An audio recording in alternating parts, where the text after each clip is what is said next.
Hey guys, welcome back to the channel. I would like to bring you guys episode 3 on the 3/4 ton, 1 ton, whatever you want to call it, 8 lug swap on Buckwild here. I'm going to flip the camera around and show you, but I have the front end 90% done. Have one more bracket I need to fab up, but other than it's more of a support bracket than anything, but it's an 8 lug, guys. Look at that. We now have a man-sized amount of lug nuts in the front of this thing. It's all kind of mocked up at the moment. I need to put the shock back in so it'll sit a little higher, and that'll make my tie rod line up a little better. But I got my mounts moved over 2 inches here, like I described in part 2.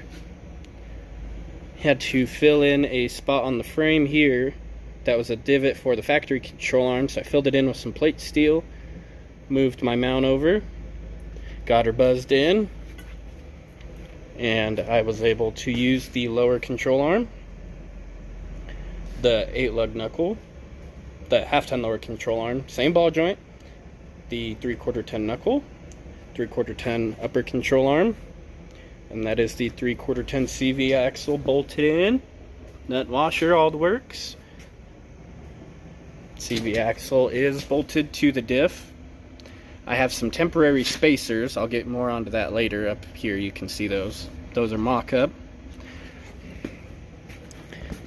I have my kryptonite steering in here, and it perfectly clears lock to lock, and it's not even sucked up all the way. It'll come up a little higher. It was just in there for mock-up, but see, there's plenty of room for the kryptonite steering. I slotted this upper hole to straighten the diff out and help line up the bottom mount, which is the one I'm talking about that I need to move down about an inch or two. When I get that mount done, I will show you guys the rest, along with shortening the drive line about 1 inch. I'm going to see if I can do it myself, but I might not do it the sloppy way and just take it down to a local driveline shop, have it shortened and rebalanced. With the power and speed I want to take this thing, I would rather it be right. I trimmed the corner on this motor mount. You can kind of see it there to clear the diff. Right there, I just buzz that bad boy off.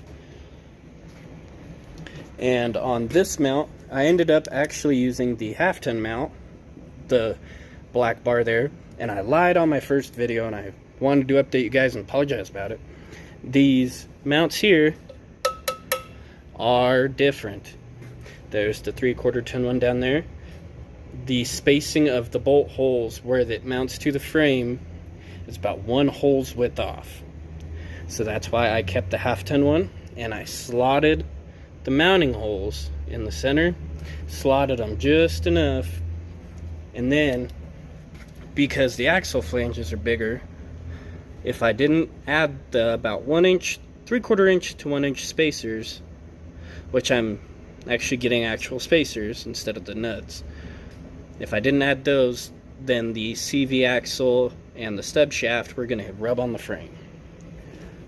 Since this side doesn't have all the jargon on it, you can kind of see plenty of room. There's plenty of room with the tie rod on. Will not rub on CV axles. Everything all welded in like I showed you, that plate and then control arm mount. You can see in there where it used to be. That's how far over it got moved. I still need to finish cutting off the bump stop on this side, but I've already test fit everything on this side. I have it all off still to finish cutting that bracket off, but this thing is an 8 lug, guys. The next project is unbury it back here and roll the 14 bolt under it. I am probably going to put the spool and disc brakes on it before I put it in, just so it's easier to do. But look at that, 8 lug thugging it. Ready for some Hoosiers.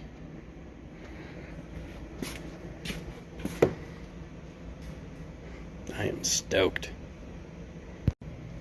So I think that pretty well concludes part 3 of the 8-lug swap. Everything, the control arms were super easy. That was probably the easiest part of the job. Just make sure everything was lined up, getting her all welded in. Not a problem. The diff took a little bit more work than I thought it was going to. It looked like it was going to be a fairly easy swap, but to make everything fit right and be straight and square, it took just a little bit more work. But nothing I can't handle, and it's honestly nothing that the average person couldn't handle if they had the time and the resources to do it.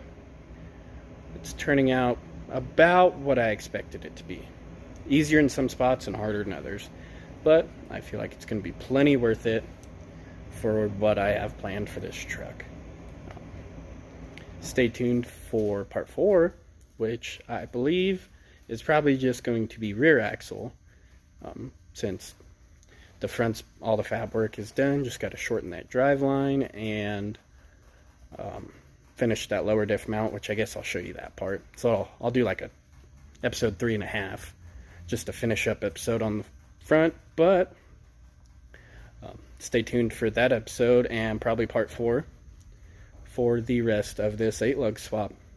Thanks, guys. Like, subscribe, share with all your buddies, your Chevy buddies, your GMT 400 buddies, your 6.5 buddies, your mom. I don't care. Let's get this channel big and let's get the word out.